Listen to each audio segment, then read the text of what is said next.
मित्रों नमस्कार। पावन ज्योतिष प्रभात यूट्यूब चैनल पर आप सबका स्वागत है। आज का शीर्षक बड़ा ही रोचक भी है, बड़ा महत्वपूर्ण है, बड़ा जिज्ञासापूर्ण है। यह मित्रों बहुत डिमांडेड भी है। शीर्षक का नाम है शुक्र की महादशा फिर भी विवाह नहीं। Mahadasha of Venus still no marriage. जी हाँ मित्र, ये ऐसा ही टॉपिक है, शीर्षक है कि इस पर जरूर आप लोगों को एक बार चिंतन करना चाहिए, करना पड़ेगा। यह मित्रों, आप सभी जानते हो कि शुक्र देवता को या शुक्र ग्रह को विवाह का कारक ग्रह माना जाता है, सभी लोग मानते हैं। और उनकी महादशा चल रही, वो भी आज से नहीं 4 साल से। उनका अंतर भी गुजर गया, प्रत्यंतर सूर्य का चल रहा है, लेकिन जातक का विवाह नहीं हुआ। और शुक्र महाराज अपने ही राशि में स्वगृही हैं, वृषभ में है, 10वें भाव में है। तो इस तरह से शुक्र की महादशा में विवाह न होना निश्चित रूप से ज्योतिष के में रुचि रखने वाले लोगों के लिए जिज्ञासा का विषय हो सकता है भी। आइए, एक जातक की कुंडली है। जातक मेरे मित्र का लड़का है, वो भी उसका जन्म हुआ है 25/6/1990 को, मतलब 34 साल का हो रहा है। और ये महादशा, ये इनका डेट ऑफ बर्थ है 10:10 दिन में, सवेरे 10:10 AM पर।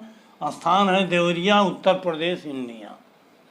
तो 25/6/90 को जन्म हुआ, 10:10 AM पर देवरिया में। इनकी शुक्र की महादशा चल रही है 12 जुलाई 2020 से 12 जुलाई 2040 तक, मतलब जुलाई 2020 से जुलाई में 4 साल बीत गया। तो शुक्र की महादशा है, और शुक्र की महादशा में शुक्र का अंतर था 12/11/2023 तक। 20 से जुलाई 20 से 11/23 तक शुक्र का ही अंतर था, विवाह नहीं हुआ। और सूर्य का अंतर चल रहा है 12/11/23 से 11 नवंबर 2024 तक है। सूर्य का भी अंतर बीत रहा है, विवाह का कोई उम्मीद नहीं है। इसके बाद चंद्रमा का अंतर आएगा 11/11/24 के बाद 13/7/26 तक। इसको भी हमने लिखा। अब मित्रों, सवाल ये पैदा होता है कि अगर आप ज्योतिष में थोड़ी रुचि रखते हो तो कहा, आप सभी लोग जानते हो कि शुक्र को तो विवाह का कारक माना जाता है। फिर शुक्र की महादशा में, जबकि वह एज भी उसकी 1990 का जन्म है, और शुक्र की दशा आई है 2020 में, मतलब 30 साल बाद, तो उम्र तो विवाह का भी है। और वो लड़का ऐसा नहीं है, लड़का PhD है, डिग्री धारक है, अच्छे कॉलेज में पढ़ाता है, DLED में एज ए सर्वे सर्वा वो पढ़ा रहा है, डिग्री कॉलेज का सर्वे सर्वा है। अच्छा पैसा, अच्छी आमदनी, अच्छा घर, सुंदर लड़का, स्वस्थ लड़का, लेकिन विवाह अब तक नहीं हुआ। और इस जातक के पिता को हमने 2 साल पहले ही कुंडली देख के बताया था कि इसमें तो विवाह योग नहीं है। लेकिन भाई, आज के युग में ये कह देना कि विवाह नहीं होगा, 90 नहीं 99% लोगों का विवाह इनके इन प्रकार हो ही जा रहा है। तो मैं 100% गारंटी तो नहीं ले सकता, लेकिन विवाह योग इस कुंडली में नहीं है। आज 4 साल बीत गया, 5 साल बीत गया, अब तक विवाह नहीं हुआ।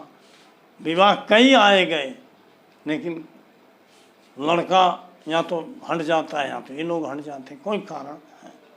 अब उसका कारण क्या है, हमको सर्च करना पड़ेगा। देखिए, हमने बहुत सिंपल कुंडली उसकी दिया है। उसकी कुंडली में हमने, देखिए, जिसकी अंतर्दशा का हमने वर्णन किया है, उन्हीं ग्रहों को हमने दिया है। शुक्र के बारे में उनके सिग्निफिकेटर दिया है, नक्षत्र लेकर के सूर्य के बारे में दिया, चंद्रमा के बारे में। एक चीज़ और विशेषता बता दें, सप्तम का सबलाड़ यानी उपनक्षत्र स्वामी भी शुक्र ही है। मतलब सप्तम का उपनक्षत्र स्वामी शुक्र है और शुक्र की महादशा चल रही है। महादशा में अंतरदशा बीत गई और पात्र लड़का है, उसके बाद भी विवाह नहीं हो रहा। यहाँ भी आप देख लीजिए, ये लग्न कुंडली है लेकिन ये कस्प कुंडली है। आप शुक्र को यहाँ देखिए, शुक्र नवम में आ गया है लेकिन दशम में उसकी राशि है और दशम में लग्न कुंडली में बैठा है, तो शुक्र है, मतलब सप्तम का सबलार्ण है शुक्र, सप्तम का उपनक्षत्र स्वामी। अब आइए हम शुरू से करते हैं, क्यों, कारण क्या पड़ा, शुक्र की अकृपा क्यों हुई, कृपा नहीं हुई अकृपा हुई, तो कृपा में कमी रह गई, कारण क्या। देखिए शुक्र का सिग्निफिकेटर आप देखेंगे तो शुक्र में स्वयं के द्वारा 9, 3, 10, मतलब शुक्र आ गया कस्प चांद में 9वें में और तीसरे में उसकी तुला राशि है और 10वें में उसकी राशि है, तो 9, 3, 10 का स्वयं हो गया और वो सूर्य के नक्षत्र में है।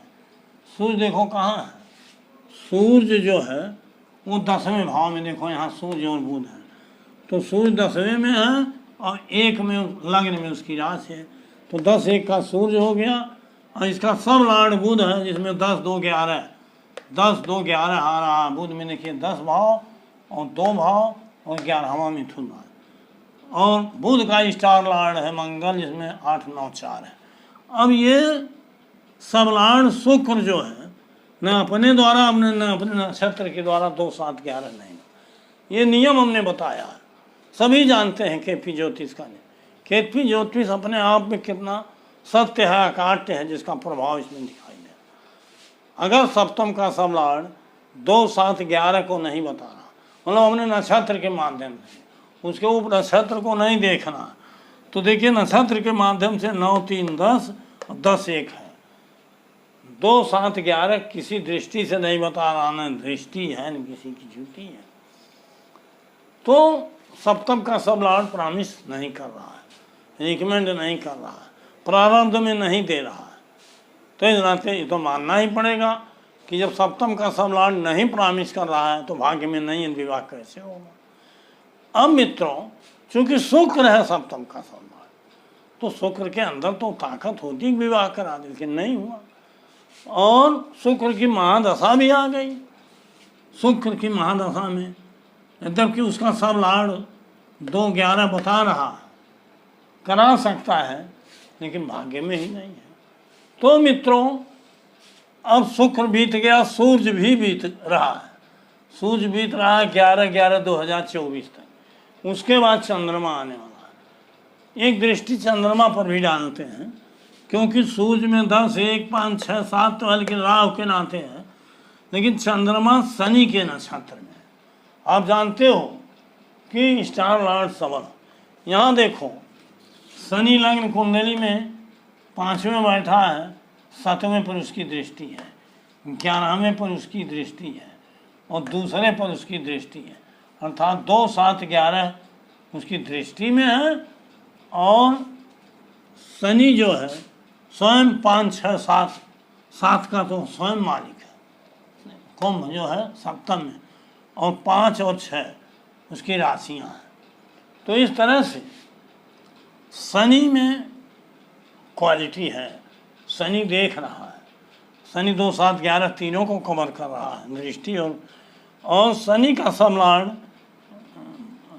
चंद्रमा का सब, देखिए हम यहाँ शनि की बात नहीं कर, चंद्रमा शनि के नक्षत्र में, तो चंद्रमा की अंतर्दशा आने वाली है, शनि के नक्षत्र में है, नक्षत्र का फल सबल होता है, तो शनि में सबल रूप से सप्तम भाव आया है उसका। और चंद्रमा का सबलाड़ देखो मंगल है, जिसमें नक्षत्र के माध्यम से 2, 11 आया हुआ है। तो इस तरह से एक उम्मीद चंद्रमा पर है, चंद्रमा आ रहा है 11/11/24 के बाद और 13/7/26 तक चंद्रमा का अंतर रहेगा और उसके प्रत्यंतर में शादी संभव है। लेकिन मित्रों, जो सबसे बड़ा संकट है यह तो हम सीधे नहीं कह सकते कि शादी नहीं होगी, लेकिन आपको खुदा दिखाई दे रहा है कि प्रारब्ध में नहीं है तो कैसे हो। अब हो जाए तो ईश्वर की महिमा, शुक्र की कृपा, लेकिन शुक्र को कृपा देना हो तो अपनी अंतरदशा में क्यों नहीं दिए। तो अब ये कारण है कि शुक्र भी अगर केपी नियमों के अनुसार नहीं है तो वो भी शादी देने में सक्षम, विवाह कराने में सक्षम नहीं है, जबकि विवाह का औकारक बड़ी आसानी से लोग कह देते हैं शुक्र की महादशा, शुक्र ग्रह आ गए अब विवाह तो हो ही जाएगा, इजी गोइंग लोग कह देते हैं। लेकिन शुक्र में सप्तम भाव नहीं है, न स्वयं में न नक्षत्र के मात्र। इन नाते मित्रों, आज की कुंडली बड़ी रोचक है। थंबनेल में हमने दिया है जो विवाह कारक शुक्र हैं, बड़ी गौर से, बड़े ध्यानपूर्वक, बड़ी मनो भली भांत कुंडली को देखिए। कहीं आपकी भी कुंडली में शुक्र की और कृपा तो नहीं है। बिल्कुल मित्रों, अपना देखिए, अपने मित्रों का देखिए, नियम को जानिए। और एक चीज़ और बता दें, मैं भूल गया उसी, मेरा अब तक अगर चैनल सब्सक्राइब नहीं किए हैं, नीचे का सब्सक्राइब बटन पुश करके सब्सक्राइब कर दीजिए, बेल आइकन को ज़रूर पुश करिए और ऑल के बटन पर क्लिक कर दीजिए। पसंद आवे तो लाइक करिए और मित्रों को शेयर करिए और मेरे आग्रह अनुसार एक प्यारा सा कमेंट जरूर कीजिए। आपका कोई इस विषय जो भी सवाल है उसका यथासंभव मैं जवाब देता हूँ। और मित्रों, वीडियो को भगा के मत देखिए, ऐसा वीडियो आपको देखने को कम मिलेगा। इस नाते फिर बार बार कहता हूँ, इस वीडियो को एक बार दो बार देखिए और मेरे चैनल के हर वीडियो को देखिए, यही आपसे अपेक्षा है। तो बहुत बहुत धन्यवाद और मैं आज का वीडियो ही समाप्त करता हूँ। पुनः मिलूँगा 1-2 दिन बाद। बहुत बहुत धन्यवाद, हार्दिक शुभकामनाएं।